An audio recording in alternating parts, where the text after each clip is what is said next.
Daddy, can I give my teddy bear to the sad girl? What the billionaire dad decides to do is unbelievable. The afternoon sun painted the leaves gold as Rowan and Emily walked through the town square. It was one of those perfect autumn days, with a crisp air that made your cheeks pink and the leaves dance in the wind. Emily swung her little brown teddy bear in her small hands, humming a song she had learned at school. The teddy bear, whom she called Barnaby, had been with her since she was a baby. His ears were worn from so much affection, and one of his paws had a patch sewn on by her grandmother. It was impossible to see Emily without Barnaby. They were inseparable. "Daddy, can I play on the slide?" Emily asked, pointing to the playground in the center of the square. "Of course, Princess, but just for a few minutes, then we have to go home and get dinner ready." Rowan sat on a nearby bench, watching his daughter run towards the playground. At 5 years old, Emily was pure energy and joy. Her blonde hair flew as she ran, and her smile could light up any room. She was a child who never passed by someone sad without wanting to help. Rowan had lost count of how many times Emily had offered her toys to other children at the park, or insisted on sharing her snacks with anyone who looked lonely.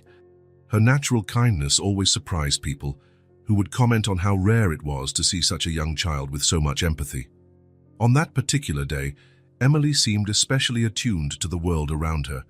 Maybe it was the approaching autumn, or maybe it was just one of those days when her heart was more open to noticing who needed help.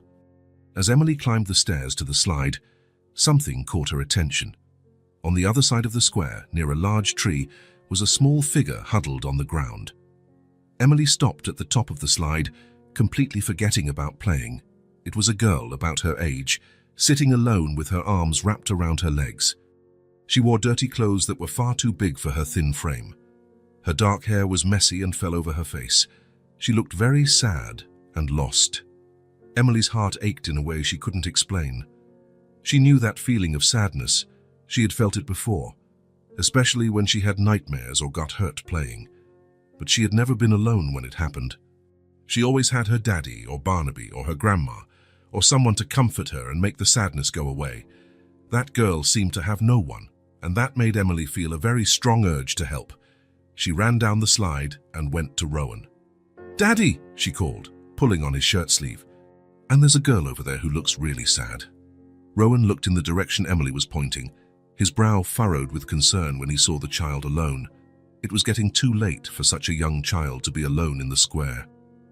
"You're right, sweetie. That's strange. I wonder where her parents are." Emily looked at Barnaby in her hands, then at the distant girl, then back at her father. Her little eyes lit up with an idea. "Daddy, can I give my teddy bear to the sad girl?" The question caught Rowan completely by surprise. He knew how much Emily loved that teddy bear. It was her most faithful companion, going with her everywhere, to school, to Grandma's house, to bed every night. They had already been through several crises when Barnaby went missing for a few minutes at home. "Emily, are you sure? Barnaby is very special to you. You can't sleep without him. Remember when he was accidentally left at Grandma's house and you stayed up all night?" "I know, Daddy, but she's really sad, and she's all alone." Emily looked at the girl again, then at Barnaby. "Barnaby always helps me when I'm sad too. Maybe he can help her.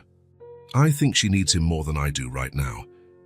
Rowan felt something warm and proud spread through his chest, a feeling that took him by surprise. His daughter, at 5 years old, was already showing an empathy and generosity that many adults lacked. She was willing to give up her most precious possession to help a complete stranger, without asking for anything in return. He stood up and held her hand. "Then let's go talk to her." They walked slowly towards the tree. As they got closer, Rowan could see the child's situation better. She was very young, maybe the same age as Emily. Her clothes were not just dirty, but torn in some places. Her little shoes were worn out and she was shivering slightly. The girl saw them approaching and shrank back even more, like a frightened little animal. Emily let go of her father's hand and approached the girl carefully. She crouched down slowly beside the child, keeping a respectful distance. "Hi," Emily said softly. "I'm Emily. What's your name?" The girl slowly lifted her eyes. They were large and dark, filled with a sadness that shouldn't exist in someone so young. She looked at Emily, then at Rowan, but didn't answer. "I saw you looked sad," Emily continued. "When I'm sad, my teddy bear Barnaby always helps me. He's my best friend." She held Barnaby in front of her, showing him to the girl. "You know, he has a special power. When I hug him really tight, all the sadness goes away. He helps me when I'm sad. You can have him." And then Emily held out Barnaby to the unknown girl. Rowan felt his eyes sting. Seeing his daughter's pure generosity was a source of immense pride. Emily was offering not just a toy, but her most important comfort object. The girl looked at the teddy bear with wide eyes, as if she were seeing something magical. Her little hands trembled slightly, and Rowan realized she was torn between the desire to accept and the fear that it was some kind of trick. She hesitated for a long moment, clearly in an internal conflict, looking between Emily, Rowan, and the offered teddy bear. Finally, with trembling hands, she reached out her small, dirty hand to take the bear. When her fingers touched Barnaby's soft fur, she brought him close to her chest and closed her eyes. "Thank you," she whispered so quietly that Rowan almost didn't hear. Rowan crouched down too. "Where are your parents, sweetie?" he asked gently. The girl didn't answer. She just hugged Barnaby tighter and hid her face again. Emily looked at her father with determined eyes. "Daddy, she's alone. We can't leave her here." Rowan felt the weight of responsibility fall on his shoulders. He was a single father, working hard to support himself and Emily. He had no experience with situations like this, but looking at that clearly abandoned child, shivering by the tree as the sun began to set, and at his daughter's pleading and determined eyes, he knew he had no real choice. His conscience wouldn't let him just walk away and pretend he hadn't seen. "What's your name, sweetie?" he asked again. The girl looked at him for a moment, then answered quietly, "Lily." "Lily," Emily repeated, smiling. "That's a very pretty name, just like the flower in Grandma's garden." For the first time, Lily looked directly at Emily, and Rowan saw a flicker of hope in her eyes. "Lily," Rowan said softly, "where are you living?" Lily's answer was simple and devastating.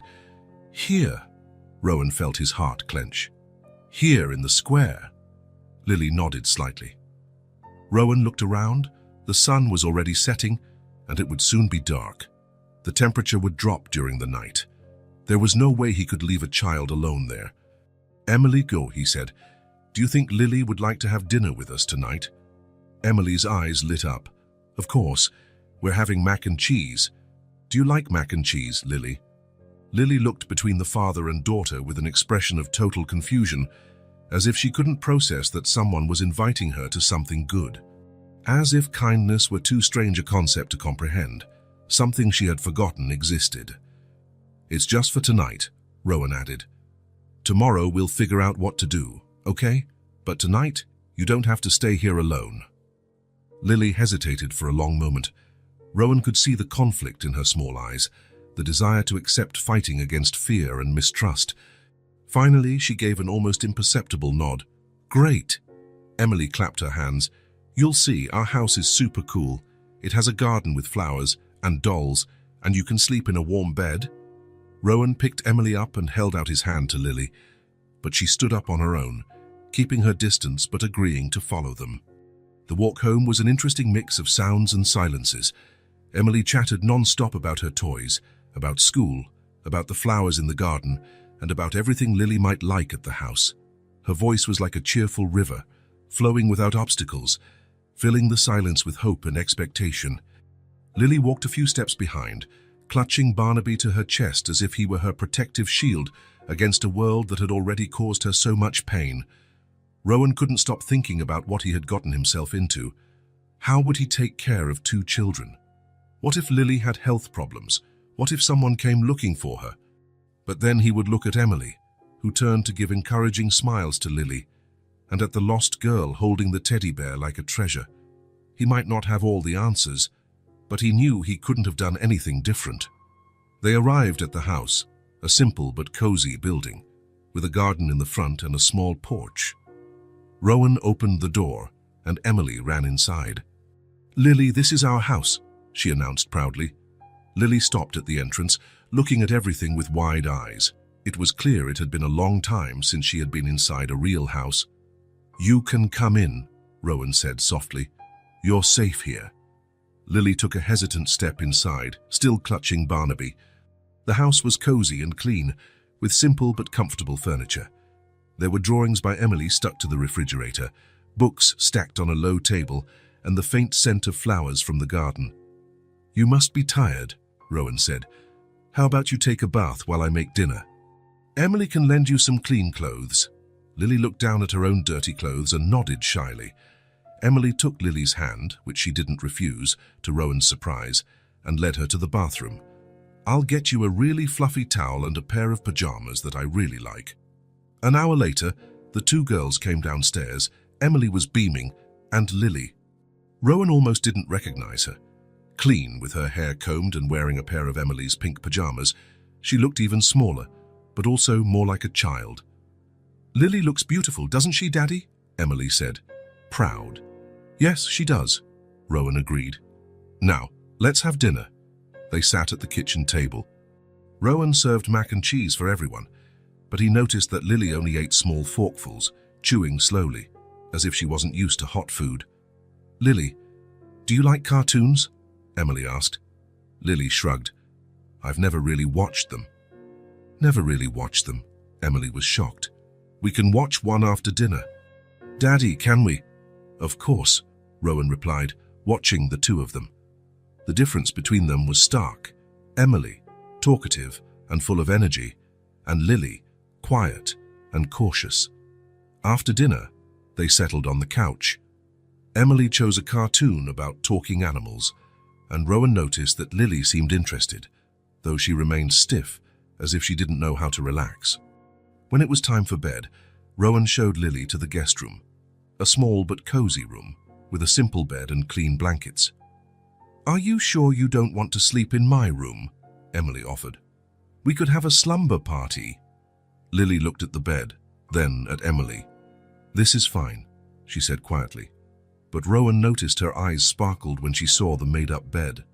Rowan brought extra blankets and another pillow. "If you need anything during the night, you can call me, okay? My room is right there." He pointed down the hall. "You don't have to be scared." Lily nodded, still holding Barnaby. Emily said goodnight with a shy hug, which Lily hesitantly accepted. Rowan tucked Lily into bed, adjusting the blankets around her. "Sleep well, sweetie. You're safe now." As he turned off the light and left the room, Rowan paused for a moment at the door. Through the crack, he saw Lily lying in bed, hugging Barnaby, staring at the ceiling with wide eyes, as if she couldn't believe she was there.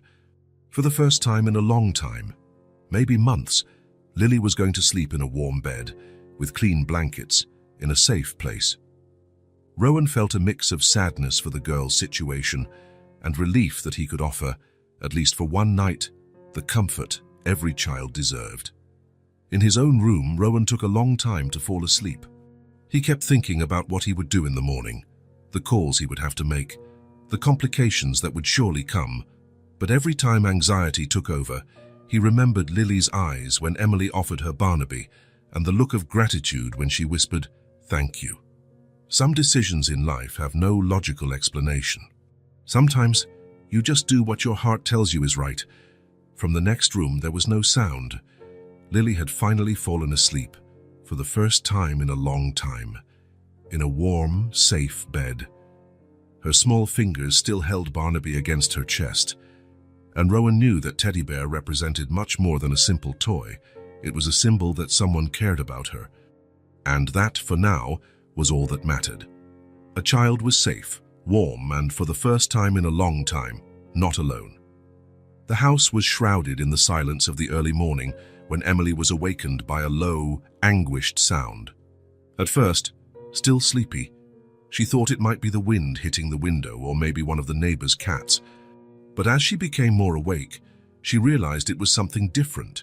It was a muffled cry mixed with whispered words she couldn't quite understand. Emily sat up in bed, rubbing her eyes with her little hands. The sound was coming from the next room, where Lily was sleeping or trying to sleep. She got out of bed slowly, her bare feet touching the cold floor. Her bedroom door was ajar, as it always was, so her dad could check on her during the night. Emily stretched her neck, trying to listen better. Lily's crying was unlike anything Emily had ever heard. It wasn't like when she herself cried after a nightmare. It was a deeper, more desperate sound, as if it came from a very dark place inside the girl's chest. Emily hesitated for a moment. Maybe she should call her dad.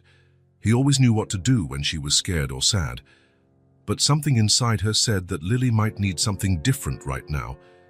Maybe she needed someone her own age, someone who understood what it was like to be small and afraid. She tiptoed out of her room, walking down the dark hallway to the door of the room where Lily was. The door was closed, but she could hear more clearly now. "Please, no," Lily murmured between sobs. "I'll be good, I promise. Don't leave me here alone." Emily's heart clenched. It was obvious Lily was having a nightmare, but it seemed so real, so terrifying. Emily knew nightmares well. She'd had plenty, especially after watching movies that were a little too scary, but hers were usually about monsters or strange creatures. Lily's seemed to be about much worse things. Emily knocked lightly on the door, a tap so soft it barely made a sound. "Lily?" she called out softly. "Are you okay?" The crying stopped for a moment, but soon started again, quieter now, as if Lily was trying to hide. Emily slowly turned the knob and opened the door just enough to peek inside. Moonlight streamed through the window, creating soft shadows in the room. Lily was in bed, curled up into a small ball, trembling under the covers. Barnaby was clutched against her chest, but not even the teddy bear seemed to be able to ward off the fear. "Lily," Emily whispered, entering the room carefully. "It's just a nightmare. You're safe." Lily opened her eyes, confused and scared. For a moment, she didn't seem to recognize where she was. Her eyes searched the room until they found Emily standing by the bed. "Emily," she murmured, her voice still thick with tears. "It's me. You were crying. Were you having a bad nightmare?" Lily slowly sat up in bed, wiping her tears with the back of her hand. She nodded, but said nothing. Emily moved a little closer. "Can I sit here with you?" Lily hesitated, then nodded. Emily climbed onto the bed and sat next to Lily, leaving a little space between them so the girl wouldn't feel pressured. They stayed like that for a few minutes, in silence, just breathing together in the dark. "I have nightmares sometimes too," Emily said finally. "When I was really little, I used to dream about monsters under the bed. Daddy would always come and turn on all the lights to show me there was nothing there." Lily looked at her, curious despite her sadness. "And you know what he taught me," Emily continued, "that when we're scared, we don't have to be alone. It's always better when someone is nearby." Emily held out her small hand towards Lily. "You're not alone anymore. I'll stay here with you." Lily looked at the outstretched hand for a long moment. Emily could see the conflict in her eyes. Part of her wanted to accept the comfort, but another part was still afraid to trust. Finally, slowly, Lily reached out her own hand and touched Emily's. It was a hesitant touch, like a bird landing on a branch that might not hold its weight. Emily gently closed her fingers around Lily's hand. "There, now you're not alone." They sat like that on the bed, holding hands in the dark. Emily started talking quietly about happy things, about the flowers in the garden that were starting to bloom, about the cartoons she liked to watch, about how she got Barnaby when she was a baby. Gradually, Lily's breathing calmed down. Her body, which had been tense as a stretched rope, began to relax. She didn't let go of Emily's hand for a second. "Emily," Lily whispered after a while. Thank you for coming here. Whenever you need me," Emily replied sincerely. "That's what friends do." Lily smiled for the first time since she had woken up scared. It was a small smile, almost imperceptible in the dim light, but it was there. They lay down together on the bed, still holding hands. Emily stayed awake for a while longer, making sure Lily had truly fallen asleep before letting her own eyes close. When Rowan passed through the hallway an hour later to check on the girls, he found them sleeping side by side, their hands intertwined over the blankets. His heart filled with tenderness, seeing how Emily, despite being so young, already knew instinctively how to care for someone in need. He adjusted the blankets over both girls, and left the room silently, knowing that something important had happened that night. A bond was forming between them, a bond born from one's need and the other's generosity. The next morning, Rowan woke to the sound of quiet voices coming from the kitchen. He went downstairs and found the two girls sitting at the table, still in their pajamas. Emily was telling an animated story about a squirrel that lived in the garden, gesturing enthusiastically, while Lily listened intently. What was most surprising was that Lily was eating, not just picking at her food as she had at dinner the night before, but really eating. She chewed slowly, as if savoring every bite. And Rowan noticed she had already finished almost half of her plate of pancakes. "Good morning, girls," Rowan said, trying not to show too much of the surprise and joy he felt. "Good morning, Daddy," Emily replied cheerfully. "Lily liked your pancakes. She said she's never had pancakes this good." Rowan looked at Lily, who blushed slightly but nodded. "It's true. They're very good," she said quietly, but with more firmness in her voice than Rowan had heard until then. During breakfast, Rowan discreetly observed the interaction between the girls. There was something different in the air, a connection that hadn't existed the night before. They exchanged knowing glances, as if sharing a special secret. Emily spoke more slowly, giving Lily space to respond, and Lily, in turn, seemed more relaxed, less tense. When they finished eating, Emily jumped from her chair with an idea sparkling in her eyes. "Lily, do you want to see my clothes? Some of them might fit you." Lily hesitated for only a second before nodding. Rowan realized it was getting easier for her to accept Emily's offers. The two went up to Emily's room, and soon Rowan could hear giggles and lively chatter coming from upstairs. It was a sound that warmed his heart. His house, which for so long had been quiet, was now full of life. An hour later, the girls came downstairs. Lily was wearing a light pink shirt of Emily's, which was just a little big on her, and a pair of jeans that Emily had worn the previous year. The clothes were clean and smelled fresh, a stark contrast to the dirty, torn pieces Lily had arrived in. "Daddy, Lily needs new clothes," Emily announced with the authority of someone who had given the matter a lot of thought. "Mine fit for now, but she needs her own things." Rowan looked at Lily, who was admiring the shirt she was wearing, running her hands over the soft fabric as if it was something precious. "What do you think, Lily? Want to go shopping with us?" Lily's eyes widened. "Shopping for me?" "Of course," Emily answered before Rowan could speak. "You need pretty clothes. And shoes, and maybe a coat for when it gets cold." Lily looked between the father and daughter, still unable to fully believe it. "But won't that cost a lot of money?" The question broke Rowan's heart. A 5-year-old child shouldn't have to worry about the cost of basic things she needed. "Don't worry about that, sweetie," Rowan said gently. "Every child needs clothes, and it would be really nice to pick out some things that you like." The smile that spread across Lily's face was like the sun rising after a very long night. The trip to the mall was an adventure in itself. Lily walked between Rowan and Emily, looking at everything with curious and amazed eyes. It was obvious it had been a long time since she had been in a place like that. In the children's clothing store, Emily turned into a determined fashion consultant, picking out items and holding them up to Lily to see if they matched. Lily, in turn, was more cautious, touching the fabrics carefully, as if afraid of damaging something. Rowan noticed that Lily naturally gravitated towards soft colors and delicate patterns. She chose a light blue dress with small flowers, a white blouse with lace on the sleeves, and a flared skirt in a baby pink shade.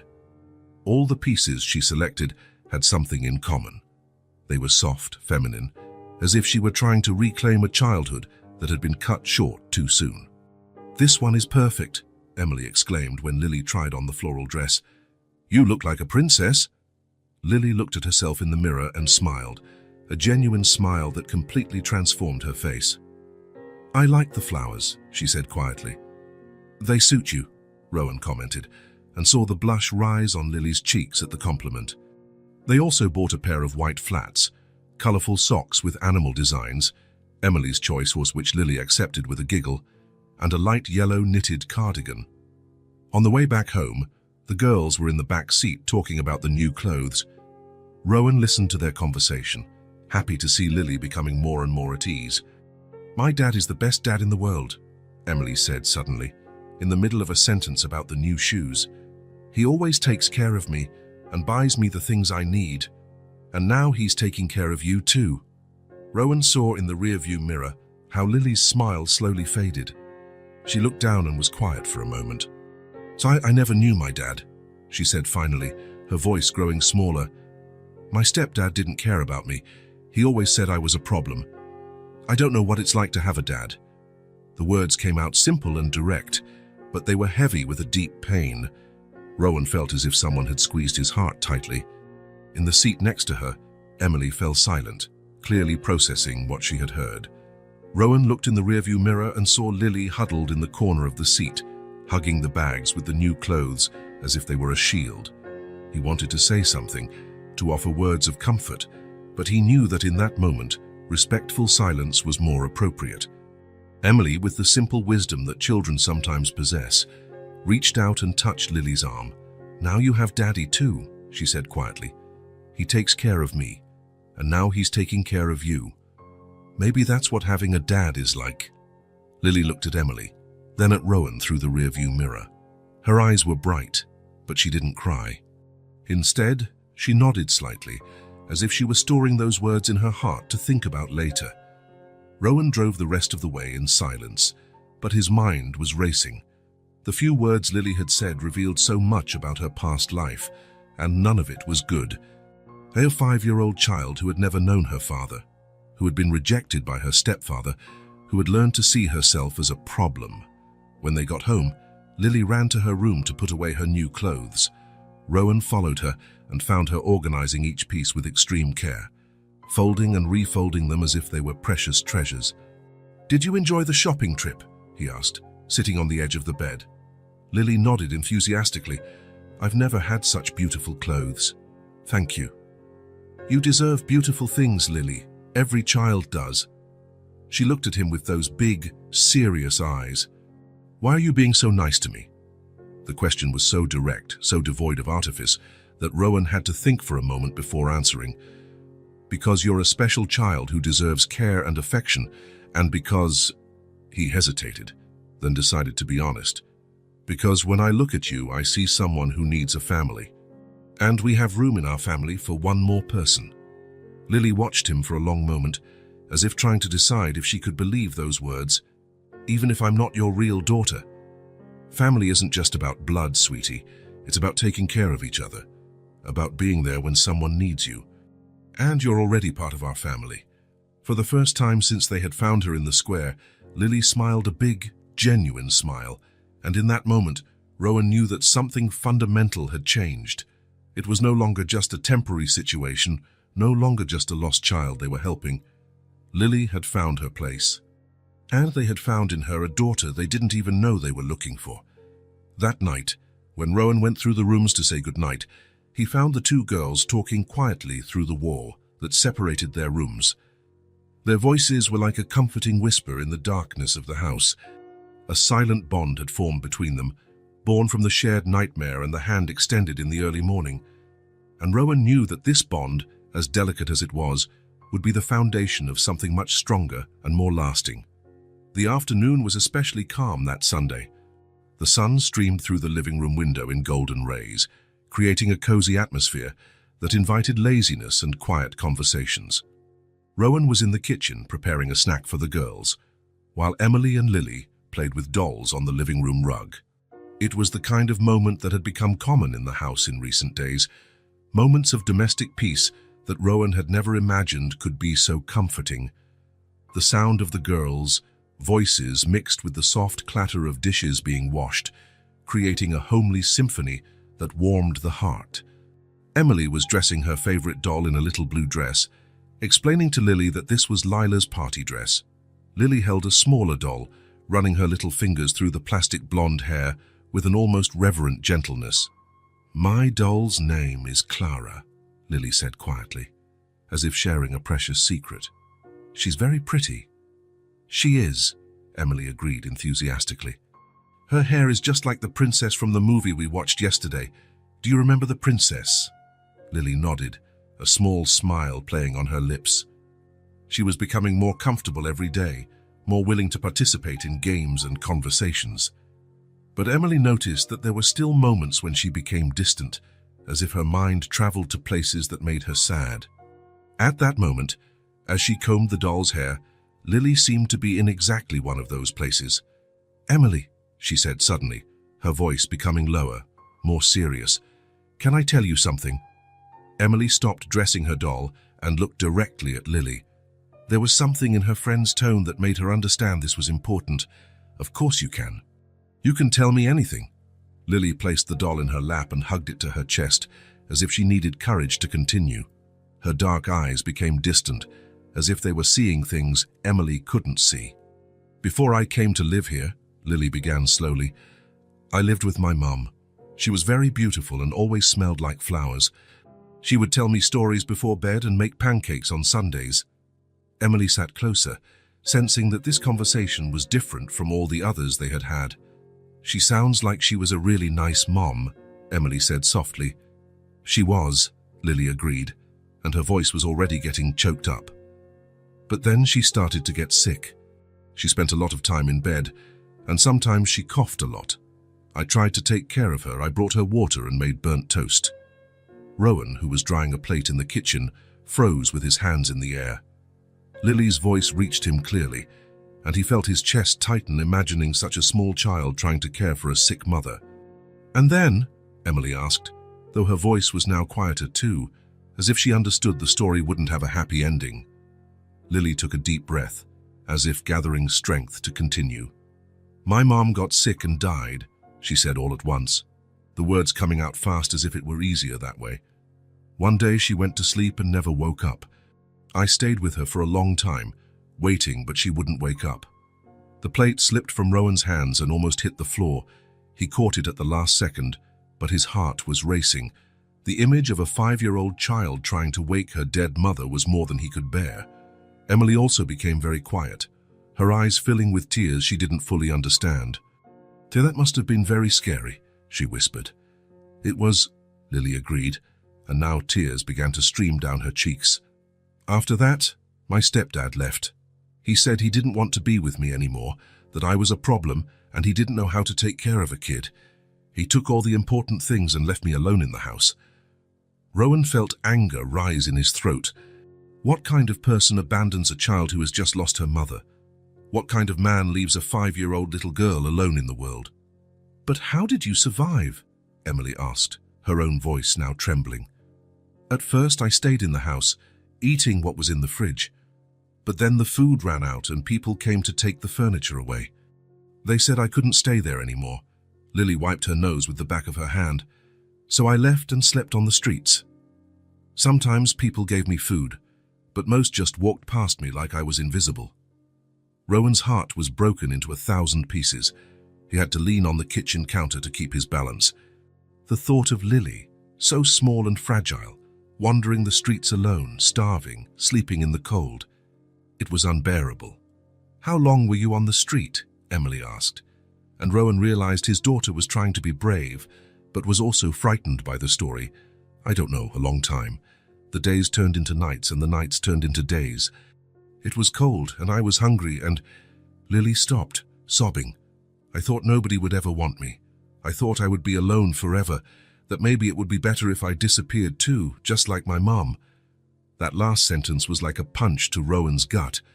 He had to cover his mouth with his hand to keep from making a sound, because he knew if he started to cry, he wouldn't be able to stop. "But then you found us," Emily said, and Rowan could hear that she was crying now too. "I did," Lily nodded. "When you gave me Barnaby, I thought maybe you were different, but I still thought you would send me away when you found out how complicated I am." Rowan couldn't listen anymore. He quietly slipped out the back door and went into the garden, where he finally allowed the tears to fall. He cried for the little girl who had lost her mother, for the cruel abandonment she had suffered, for the cold nights on the streets, for the hunger and fear a child should never have to experience. He also cried for his own daughter, who at 5 years old was learning that the world could be a very cruel place for some children. And he cried with relief that they had found Lily in time, before it was too late. Inside the house, Emily had moved closer to Lily and taken her hand. "Lily," she said, with all the seriousness a 5-year-old could muster, "you're not complicated. You're my friend, and I like you very much." Lily looked at their intertwined hands, then at Emily's sincere face. "Even knowing all these bad things that happened to me?" "Especially knowing," Emily replied firmly, "because now I know you're very brave. You went through very hard things and you're still a good and nice girl. But what if you get tired of me? What if I do something wrong and you decide you don't want me anymore?" Emily squeezed Lily's hand tighter. "Now you have us. Daddy always says family is forever, and you're our family now." Lily looked into Emily's eyes, searching for any sign of a lie or hesitation. But all she saw was pure sincerity and an affection she had forgotten existed. "Even if it's not for real?" Lily asked in a whisper. "You're real to me," Emily said simply. "You're my real sister, no matter what happened before." It was at that moment that Rowan came back inside, having managed to compose himself enough to face the situation. His eyes were still red, but he had dried his tears. He found the two girls hugging on the living room rug, Lily finally letting all the pain she had held in for so long come out. Emily held her as if she were the most precious thing in the world, whispering words of comfort in her ear. "It's okay," Rowan said, approaching and kneeling beside them. "Lily, I'm so sorry for everything you've been through. No child should have to face that alone." Lily looked up at him through her tears. "You're not mad at me for telling you?" "Mad? Oh, sweetie, I'm proud of you for being brave enough to share this with us, and I'm—" He paused, searching for the right words. "I'm heartbroken to know you suffered so much, but I'm also relieved because now you're safe, and you'll never have to go through this alone again." "Never again?" Lily asked, as if she couldn't believe it. "Never again," Rowan confirmed firmly. "You have a home now, you have a family, and we're not going anywhere." Lily threw herself into Rowan's arms, and he held her as if she were made of crystal. Emily joined the hug, and the three of them stayed like that for a long time, in the middle of the sun-drenched living room. In that moment, Rowan understood that he wasn't just offering Lily a home. She was healing something in him too, something he didn't even know was broken. Emily was learning about compassion and strength in a way that no book or conversation could ever teach.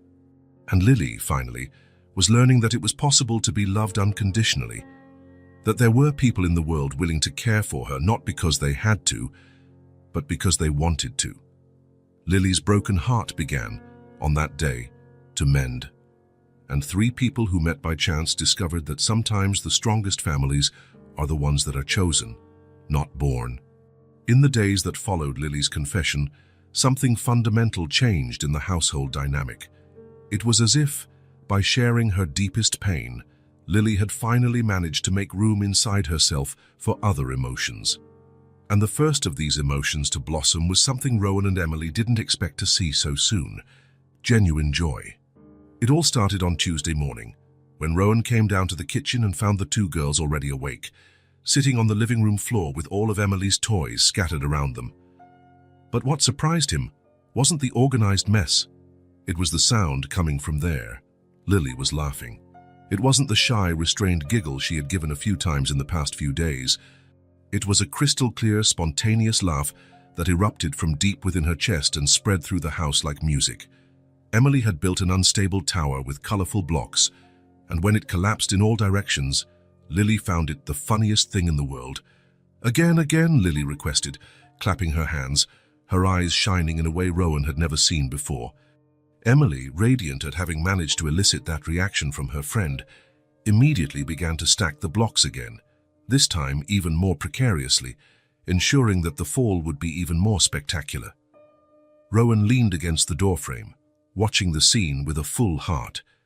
It was amazing how such a simple change, the sound of a child's laughter, could completely transform the atmosphere of a house. "Good morning, girls," he said at last, entering the room. "Daddy!" Emily shouted, running to hug him. "Lily is really playing with me. She laughed at the tower when it fell." Lily stood up more slowly, still with a smile on her lips. "Good morning, Rowan," she said, and there was a lightness in her voice that wasn't there before. During breakfast, Rowan noticed other changes. Lily not only ate with more appetite, but she actively participated in the conversation. When Emily commented on a cartoon that had been on television the night before, Lily didn't just listen politely. She asked questions, gave opinions, and even disagreed with Emily about which character was the funniest. "I think the bunny is funnier than the squirrel," Lily said, cutting her pancake into small pieces. "He makes really funny faces." "Really?" Emily retorted, clearly surprised but pleased to have a discussion as an equal. "But the squirrel has that weird voice that's super cool." Rowan watched the back and forth of the conversation, fascinated. It was the first time he had seen Lily expressing her own preferences, defending her opinions. It was as if she was finally feeling safe enough to be herself. After breakfast, while Rowan was tidying up the kitchen, the girls went back to the living room. But this time, instead of playing quietly as they always did, he could hear excited voices, constant laughter, and even what sounded like singing. Curious, he went to peek and found a scene that completely charmed him. Emily had put on a CD of children's music, and the two were dancing around the room, making up silly moves and singing at the top of their lungs. The itsy bitsy spider went up the water spout. They sang off-key, hopping around the room. Lily was completely lost in the game, her hair flying and her cheeks pink from laughing so much. She had invented a move that involved spinning 3 times and then pretending to fall, which made Emily burst out laughing every time. Down came the rain and washed the spider out. Rowan couldn't help but smile. The song was silly, the dance was hilarious, and the sound the two of them made together was pure cacophony, but it was the most beautiful sound he had heard in a long time. Throughout the morning, the house was filled with this kind of joyful commotion. The girls invented a game where they had to walk through the entire house without touching the floor, only stepping on furniture, cushions, and rugs. Lily proved to be surprisingly creative, suggesting impossible routes and crazy rules that made Emily laugh until she couldn't take it anymore. "Now we have to go from the kitchen table to the living room sofa, but without using our hands," Lily declared, taking on the role of rule maker. "How are we going to do that?" Emily asked, genuinely intrigued. "Only with our elbows and knees," Lily replied, demonstrating a peculiar method of locomotion that involved crawling on the floor like a soldier. Emily thought the idea was brilliant and immediately started to imitate her, and soon the two were crawling around the house, laughing so hard they could barely breathe. Rowan watched all of this with a mixture of amusement and deep emotion. It was incredible to see how Lily had transformed.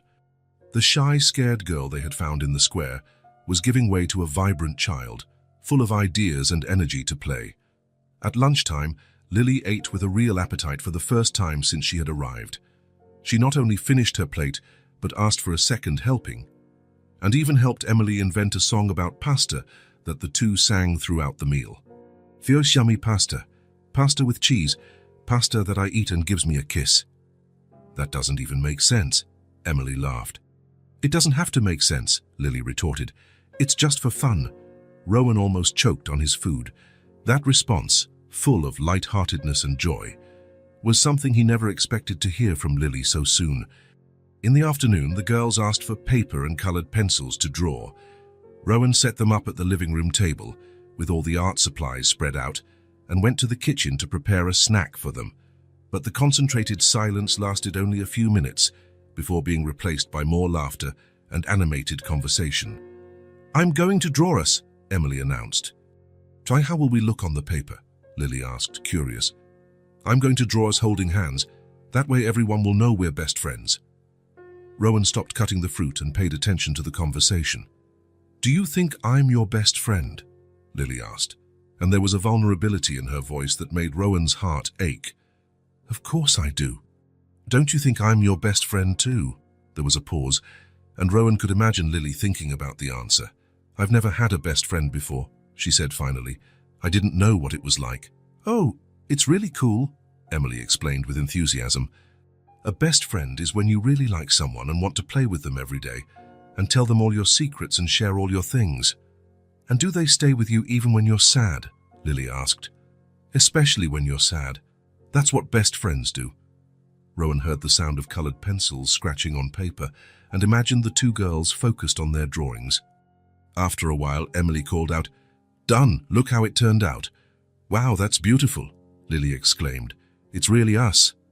"Now I'm going to write down here," Emily said, and Rowan could hear her tongue sticking out as she concentrated on the letters BESTFRIENDS. "Best friends," Lily read quietly, as if savoring the words. There was a moment of silence, and then Lily said, with a confidence Rowan had never heard in her voice, "Now I have one." The simplicity and joy of that statement made Rowan have to lean on the kitchen counter.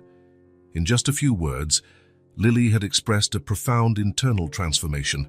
She was no longer seeing herself as the rejected and lonely girl.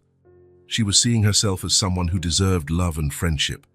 When he brought the snack for the girls, he found them side by side at the table, admiring their drawing.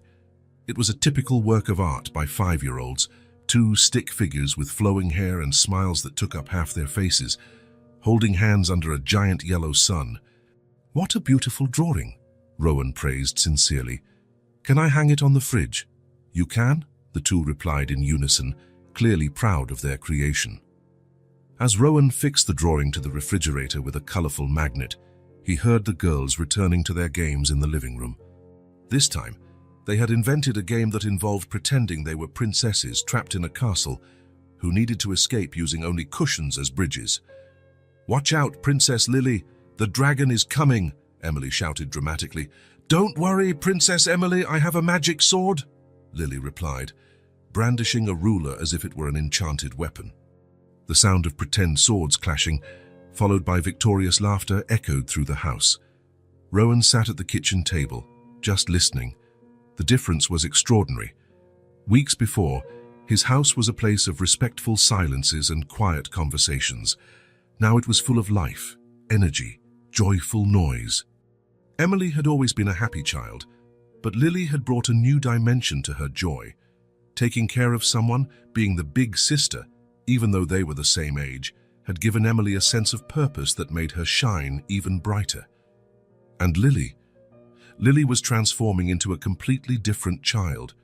The scared and withdrawn girl was giving way to someone spontaneous, creative, full of ideas and energy to play. "I'm so glad we took her in," Rowan murmured to himself, watching the leaves dance in the autumn wind outside the window. It was a simple sentence, but loaded with meaning. It wasn't just about having done a good deed or about helping a child in need. It was about how Lily had enriched their lives in ways he never imagined possible. Emily had gained not just a playmate, but a sister who was teaching her about compassion, generosity, and strength. Rowan had discovered he had room in his heart to love another child as if she were his own. And Lily had found something she thought she would never have. A family that loved her unconditionally, a place where she could be a child, where she could laugh out loud and invent silly games without fear. At the end of the afternoon, when the girls finally calmed down and settled on the sofa to watch a cartoon, Rowan noticed how they naturally positioned themselves. There was no longer the careful space that Lily used to maintain. They were leaning against each other, sharing a blanket, with Barnaby the teddy bear balanced between them. It was an image of pure domestic harmony, but more than that, it was the image of a family that had been formed not by blood, but by choice and love. The bond between Emily and Lily had transformed into something that transcended friendship. It was a real and deep sisterhood, built on the solid foundation of mutual trust, sincere affection, and shared experiences. And the most beautiful thing of all was that this transformation had happened naturally, without force or artificiality. Like two plants that grow side by side and intertwine their roots, Emily and Lily had found in each other exactly what they needed. When it was time for bed, Rowan didn't have to call the girls twice. They went up together, talking about their plans for the next day. More games to invent, more songs to sing, more drawings to make. When saying goodnight to each of them in their respective rooms, Rowan noticed that they both fell asleep quickly, with satisfied smiles on their faces. They were the smiles of children who had spent a perfect day playing with their favorite person in the world. And for the first time since Lily had arrived, Rowan went to sleep without worrying if she would wake up scared during the night. He knew that, even if that happened, she would no longer be alone with her fears. Emily would always be there, ready to extend a hand and offer comfort. The house had filled with life, laughter, and love. And Rowan knew, with absolute certainty, that his family was complete. The sound of the rain began as a soft whisper against the windows, but gradually intensified until it became a constant symphony that enveloped the house. It was one of those autumn rains that arrive without warning, turning the sunny afternoon into a damp, cozy embrace. Rowan was in the kitchen making hot chocolate when he heard the first distant thunder. Instinctively, he glanced towards the living room, where Emily and Lily were playing with puzzles, expecting to see some sign of nervousness from Lily. In the first few days after her arrival, any loud noise would make her flinch and look for a corner to hide in. But to his surprise and delight, Lily didn't even look up from the puzzle. She remained focused, searching for the piece that would complete the blue sky of the picture, while chatting excitedly with Emily about where each part fit. "I think this piece goes here," Lily said, holding a small blue bit. "Look, it has a little bit of a white cloud." "That's right," Emily agreed. "You're getting really good at this." Rowan smiled, stirring the hot chocolate in the pot. It was incredible how Lily had transformed in the last few weeks. The scared girl who startled at any sound had given way to a child secure enough to ignore the thunder and focus on her games.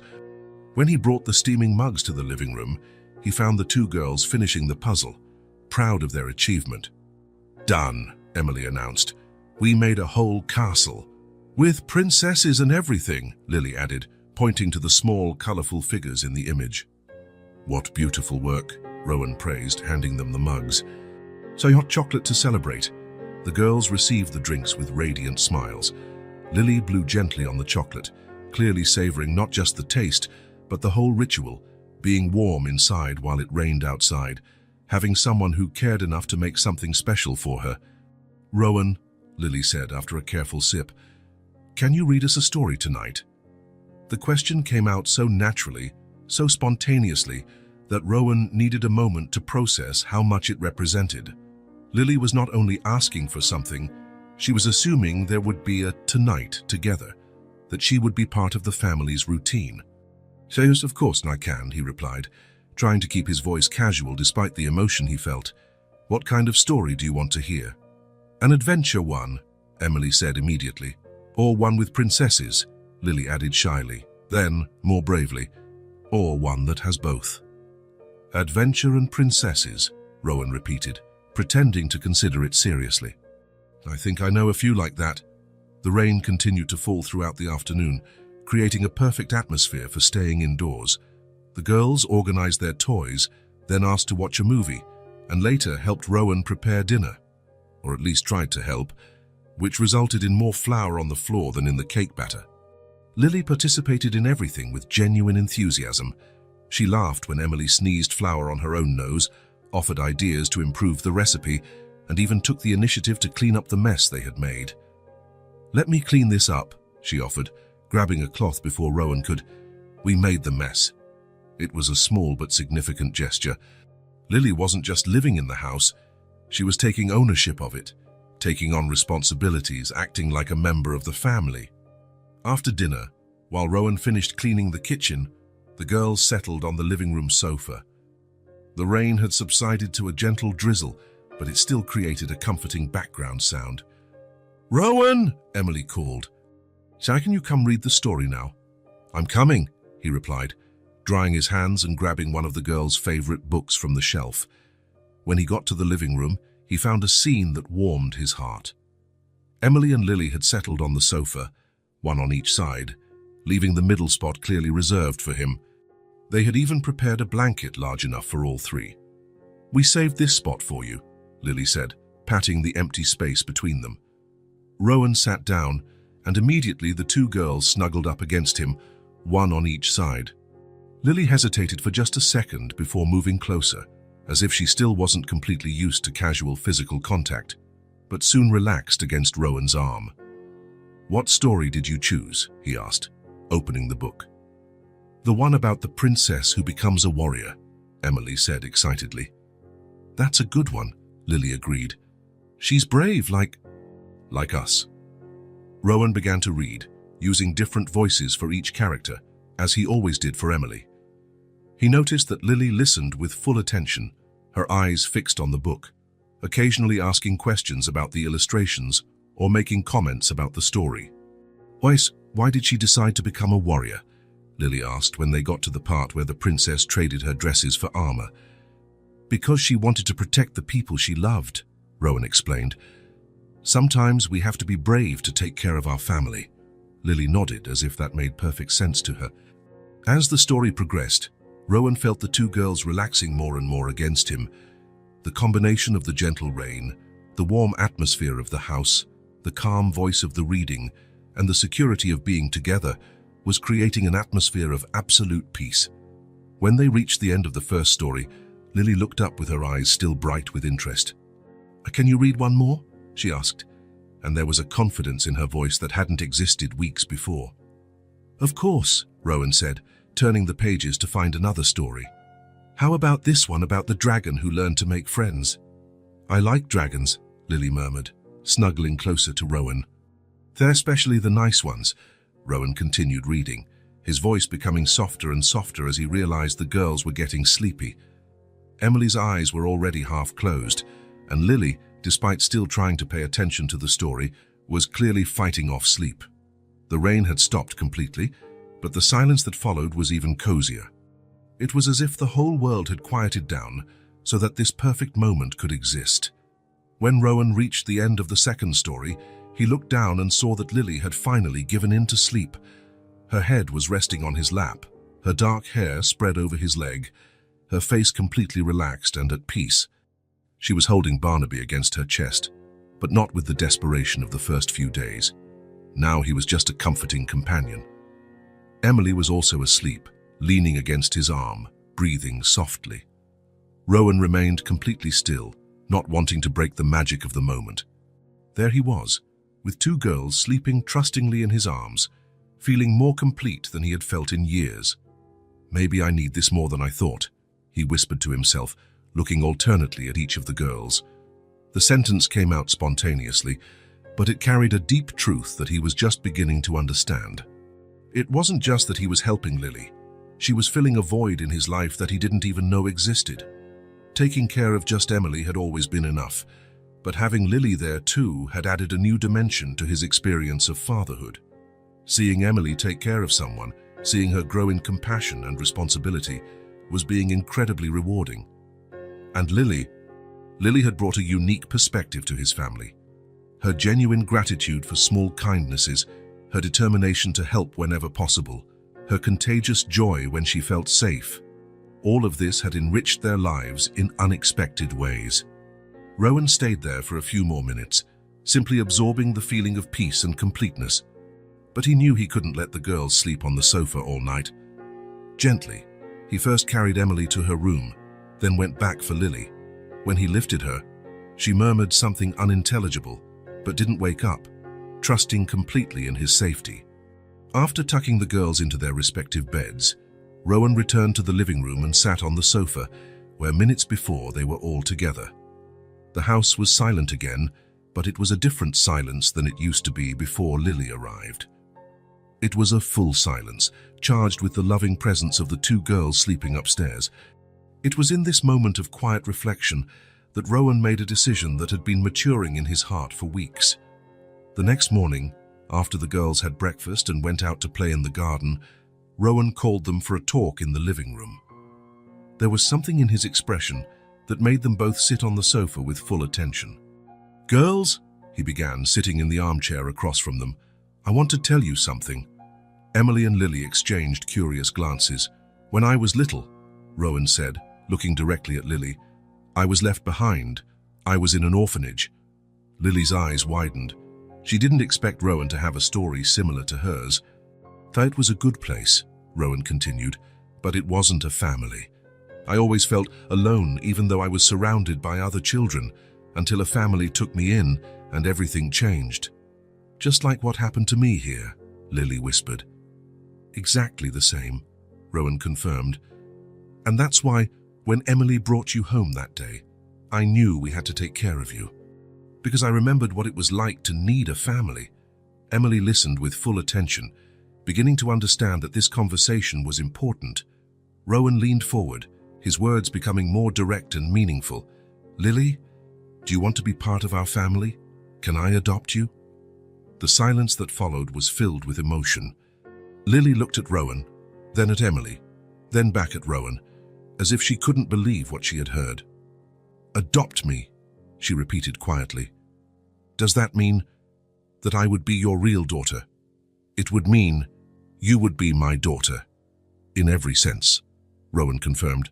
"Legally, emotionally, forever. You would have my last name. You would officially be Emily's sister, and you would never have to worry about having a place to stay again." Emily, who'd been quiet throughout the conversation, suddenly burst with joy. "We're going to be real sisters," she exclaimed, jumping off the sofa and hugging Lily. "Our real sisters, with papers and everything." Lily's eyes were full of tears, but they were tears of pure joy.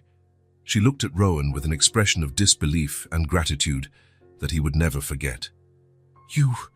You really want this?" she asked, as if she still couldn't believe someone would choose her voluntarily. "I want this more than anything," Rowan replied with absolute sincerity. "You're already part of our family and our hearts. This would just make it official." Lily got up from the sofa and walked over to Rowan. For a moment, she stood in front of him, as if absorbing the magnitude of what was happening. Then, with a smile that lit up her whole face, she threw herself into his arms. "Yes," she said, hugging him with all the strength she had. "Yes. Thank you." Rowan hugged her back, feeling as if his heart would burst with happiness. Over Lily's shoulder, he saw Emily dancing with joy around the room, clearly radiant at the prospect of having an official sister. "Thank you," Rowan murmured in Lily's ear, "for letting us be your family." When they finally broke from the hug, Lily was crying and laughing at the same time. Emily immediately joined the hug, turning it into a three-person family hug. "We have to tell everyone," Emily said excitedly. "The other people at school, Grandma, everyone." "And will there be a party?" Lily asked shyly. "Of course there will be a party," Rowan replied, "the biggest party this house has ever seen." There, embraced in the middle of the living room on a sunny morning after the previous night's rain, the three of them knew that something fundamental had changed. They were no longer just three people living in the same house and taking care of each other. They were a real family, chosen by love, strengthened by shared experiences, and united forever by the conscious decision to be together. The first night of peace had been just the beginning. Now they had a lifetime of peaceful nights ahead, knowing that none of them would ever have to face the world alone again. The morning was especially clear when Rowan woke up, and for a moment he couldn't identify why he felt different. Then he remembered, today was the day. After months of paperwork, interviews, visits from the social worker, and legal procedures, they would finally receive the official adoption papers for Lily. He went down to the kitchen and found the two girls already awake, sitting at the table having breakfast. Emily was excited, talking non-stop about how special that day would be, while Lily listened with a shy but radiant smile. "Daddy!" Emily shouted when she saw him. "Today, Lily becomes our daughter and sister on paper too." "On paper too?" Rowan repeated, amused. "Yeah," Emily explained seriously, "because in our hearts she already was, right? Now it's going to be on paper too." Lily laughed at that explanation, and Rowan noticed how much she had changed since they had started the adoption process. The constant uncertainty that used to be in her eyes had been replaced by a quiet confidence. She knew she belonged there. "Are you ready to go get the documents?" Rowan asked, pouring himself some coffee. "Super ready," the two replied in unison. The drive to the records office was filled with anticipation. Emily chattered about all the plans she had to celebrate, while Lily was quieter, but Rowan could see in the rearview mirror that she couldn't stop smiling. "Lily," Rowan said, "how are you feeling?" "Happy," she replied simply. "Very happy. And a little nervous too." "Nervous? Why?" Lily hesitated for a moment. "I don't know, I guess I still can't quite believe it's real." "It is real," Emily said, holding her friend's hand. "Soon you'll have a paper with your name on it and everything." At the records office, Rowan took care of all the bureaucracy, while the girls sat in a waiting room, flipping through magazines and whispering to each other. Lily held Barnaby in her lap, but Rowan noticed it was no longer out of fear. It was out of habit, out of affection. When their name was finally called, Rowan felt a deep emotion welling up in his chest. "The Mitchell family," the clerk announced. "The Mitchell family." Lily would now officially carry Rowan's last name. She would be Lily Mitchell, Rowan's legal and emotional daughter, Emily's official sister. The clerk handed over the folder with all the documents, briefly explaining what each paper represented. Lily listened with full attention, as if memorizing every word. "And here is the new birth certificate," the man said, handing an official document to Lily. "Now you are officially part of this family." Lily took the paper with both hands, looking at her name printed there. "Lily Mitchell," she read quietly, testing how it sounded. "Do you like it?" Rowan asked. "I like it a lot," she replied, hugging the document to her chest. The ride back home was calmer, but filled with a contained happiness. The three people in the car knew that something fundamental had changed. They were no longer Rowan and Emily, temporarily helping a child in need. They were an official, legal, permanent family. At home, Rowan had a surprise waiting for them. During the previous week, he had had a small, discreet plaque made with the name Lily to put on her bedroom door. When he went up with her to show her the surprise, Lily stopped in the hallway and stared at the door for a long time. "Lily Mitchell," she read aloud, running her fingers over the golden letters. "Your official room," Rowan said, "forever." Lily opened the door and entered the room she already knew well, but which now seemed different. It was no longer the guest room where she was staying temporarily. It was her room, with her name on the door, her clothes in the closet, her toys organized on the shelf. "Is all of this really mine?" she asked, as if she still couldn't believe it.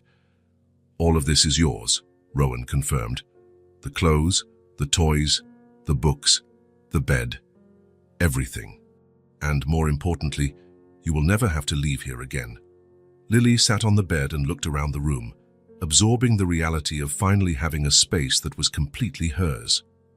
"When I lived on the street," she said quietly, "I always looked at the windows of houses and imagined what it would be like to have a room, to have my own bed, to have a place to keep my things." Rowan sat next to her on the bed. "And now you do." "Now I do," she agreed, smiling. "It's better than I imagined." They went downstairs to find Emily in the kitchen, clearly plotting something. There was paper, colored pencils, and glitter spread across the table. "What are you doing, Princess?" Rowan asked. "It's a surprise," Emily replied mysteriously, "but it's to celebrate Lily becoming our official family." Rowan left Emily with her secret projects and went to the kitchen to prepare a special dinner. Nothing too elaborate, he wasn't a great cook, but he wanted it to be a memorable meal to mark the day. He decided to make lasagna, which he knew both girls loved, and a simple salad. While he cooked, he could hear the girls' voices in the living room, Emily clearly giving instructions to Lily about some art project. "No, no, the glitter goes here," Emily would say. "It looks prettier this way." "Are you sure?"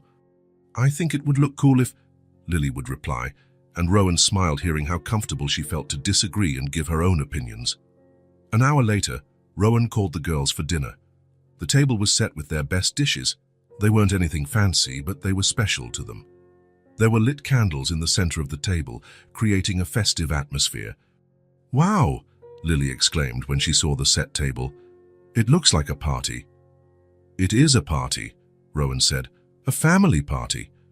During dinner, Emily could barely contain her excitement to show her surprise. She ate quickly, constantly glancing at a decorated envelope she had left next to her plate. "Can I give it now?" she asked as soon as she finished eating. "How you can?" Rowan said, curious to see what Emily had prepared. Emily picked up the envelope and ceremoniously handed it to Lily. "It's for you. I made it." Lily opened the envelope carefully, as if it were something very precious. Inside was a handmade card, clearly made with a lot of love and dedication. The cover had a drawing of the three family members, Rowan tall in the middle, Emily and Lily on either side, all holding hands. There were colorful flowers around them, a bright yellow sun, and a lot of glitter. Lily opened the card and found the message Emily had written in her best handwriting. "To my sister Lily, welcome to our family forever. Now we are real sisters. I love you so much, Emily. There were small drawings of hearts scattered across the page, and more glitter stuck in some spots. Lily looked at the card for a long time, running her fingers over the words as if memorizing each letter. "Thank you, Emily," she said finally, her voice thick with emotion. "It's the most beautiful card I've ever seen." "Did you really like it?" Emily asked, beaming. "I liked it a lot. I'm going to keep it forever." "Just like I keep all the special things," Emily agreed. After dinner, while Rowan washed the dishes, the girls settled on the living room sofa with the card and the official adoption documents spread out on the coffee table. Lily would pick up each paper, read her name, and smile as if she were still getting used to the reality. "Rowan," she called out suddenly, her voice turning more serious. "Yes?" "Is it forever now?" she asked, and there was a vulnerability in her voice that showed that despite all the joy of the day, a part of her was still afraid that this was temporary. Rowan stopped washing the dishes and turned to look directly at her. "Forever, daughter." The word daughter came out naturally, but Rowan realized it was the first time he had used it officially, and it sounded perfectly right. Lily smiled, a big, relieved smile. "Daughter," she repeated quietly, testing how the word sounded directed at her. "Forever," Rowan repeated, returning to the living room and sitting in the armchair. "Even if you get into mischief, even if you get bad grades at school, even if we fight sometimes, family is forever." "Even if I break something by accident?" Lily asked, clearly testing the limits of this promise. "Even if you break something by accident," Rowan confirmed.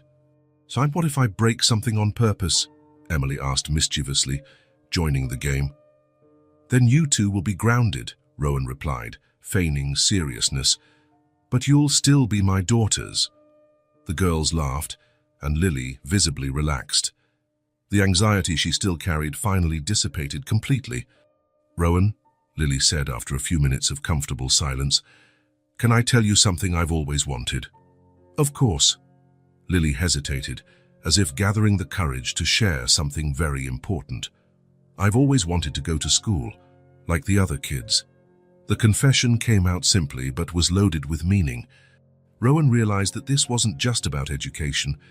It was about normality, about being part of the world of other children, about having the same experiences every child should have. "You're going to go to the same school as Emily," Rowan said without hesitation. Lily's eyes widened. "Really, the same school?" "The same school," Rowan confirmed. "I've already spoken with the principal. You can start next week if you want." Emily jumped off the sofa, extremely excited. "We'll go together. I'll show you everything, the classroom, the playground, the library, the cafeteria. And I'll introduce you to all my friends," Emily continued. "They'll love having a new sister in the class." Lily's eyes were shining with emotion. "I'm going to have friends, and a teacher, and homework." "All of that," Rowan said, amused by her enthusiasm for things most children considered boring. "And a uniform. Will I have a uniform like the other students?" "I'll take you to buy a uniform tomorrow," Rowan promised. Lily was quiet for a moment, processing all the information. "I never thought this would happen to me," she said finally, her voice full of wonder. "What did you think would happen?" Emily asked, curious. Lily thought about the question. "I thought I would always be different from other kids, that I would never have a family or a house or a school. I thought those things were only for kids who were lucky. Now you're lucky too," Emily said with simplicity. "Now I'm lucky too," Lily agreed, smiling. Rowan watched the two girls talking, feeling a deep gratitude for how things had turned out. Months before, he was a single father with a simple, predictable routine. Now he was a father of two girls. His house was full of life and joy, and he couldn't imagine how he had been happy before without having Lily around. "Girls," he said, "you know I'm the luckiest man in the world, right?" "Why?" they asked in unison. "Because I have the two best daughters that exist." Emily ran to hug him, as she always did when he said something affectionate. Lily hesitated for only a fraction of a second before joining the hug. "I'm lucky too," Lily murmured. "I have the best family in the world." They stayed like that, hugged for a few minutes, the three of them savoring the feeling of completeness and security. Outside, life continued its normal rhythm, but inside that house, A family had just become officially complete. When it was time for bed, Rowan went up with the girls to say goodnight. In Lily's room, he helped her put all the official documents in a special folder, which she placed carefully on the shelf next to her favorite books. "Rowan," she said, as he was leaving the room, "thank you for choosing me." "Thank you for letting us choose you," he replied. Lily smiled and snuggled under the covers, hugging Barnaby. But Rowan noticed that she didn't hold the teddy bear with the desperation of the first few days. Now Barnaby was just a beloved companion, no longer her only safe harbor in a scary world. "Good night, Dad," she said, testing the new word. "Good night, daughter," Rowan replied, and they both smiled at how natural those words sounded. When Rowan went down to the living room, he found Emily's card still on the coffee table, next to the official adoption documents. He picked up the card and looked at the drawing again. 3 people holding hands, smiling, surrounded by flowers and the sun. It was a simple, childish representation, but it perfectly captured what they had become. A family united by love, by choice, and by the certainty that some of the best gifts in life come in completely unexpected ways. That night, for the first time since Lily had arrived, Rowan went to sleep knowing there was no more paperwork to fill out, procedures to follow, or legal uncertainties to resolve. Lily was officially his daughter. Emily officially had a sister. And they were officially a complete family, with all the documents, rights, and responsibilities that entailed. But more important than any official paper, they were a family by heart, by the daily choice to care for one another, and by the absolute certainty that nothing in the world could ever separate them.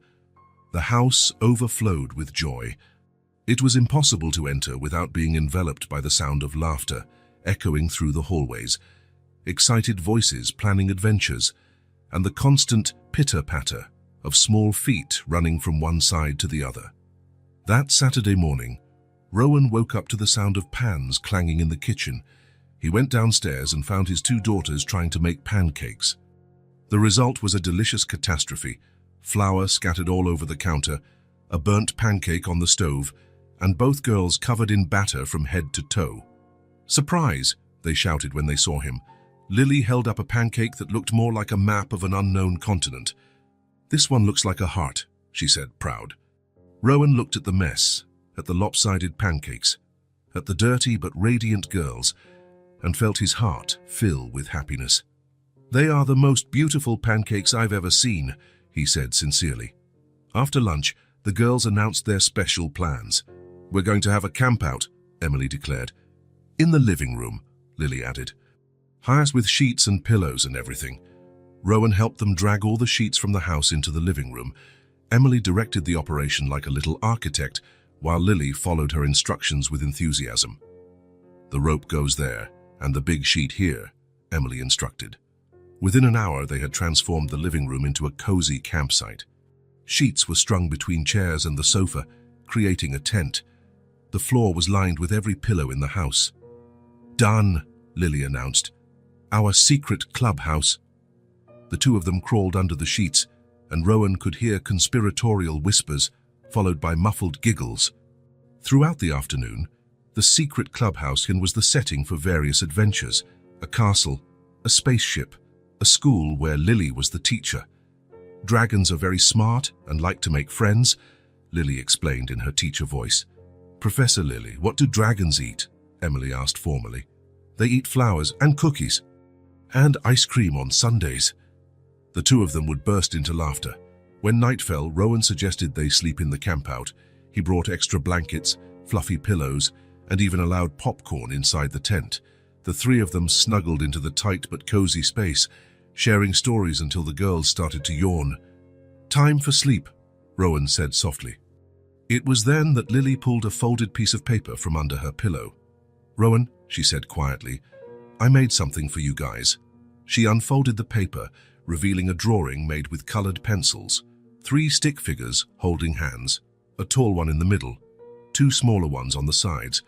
All had huge smiles. Around them, Lily had drawn a house with yellow windows, colorful flowers, and a big sun in the corner. At the bottom, in careful handwriting, was written, "My family." Rowan took the drawing, feeling something tighten in his throat. Emily leaned in to get a better look. "It's us," she exclaimed. "That's beautiful, Lily." Lily looked at them both, her eyes shining in the soft light. "Thank you for letting me be part of this family," she said, her voice low but full of light. "I've never been this happy." Rowan held the drawing tightly, trying to hold back the tears forming in his eyes. "We thank you," he managed to say, "for choosing to stay with us." Emily hugged Lily tightly. "You're the best sister in the world." Rowan joined the hug, enveloping his two daughters. There, in that makeshift campout, the three of them hugged as if it were the most natural thing in the world. Love, Rowan realized, had a name, Lily and Emily. It had a shape, two girls falling asleep safely in his arms. And it had a home, that living room filled with laughter and memories. When the girls fell asleep, still hugging in the middle of the pillows, Rowan looked at the drawing, "My family." Two simple words that represented the greatest transformation of his life. A family not born of blood but of love, not planned but perfect. Rowan turned off the light and settled down between his daughters, feeling completely at peace. And there, on that calm night, love had a name, a shape, and a home. If this story touched your heart, subscribe to the channel and turn on notifications so you don't miss the next ones. Leave a like because it helps this story get recommended to more people. See you in the next story.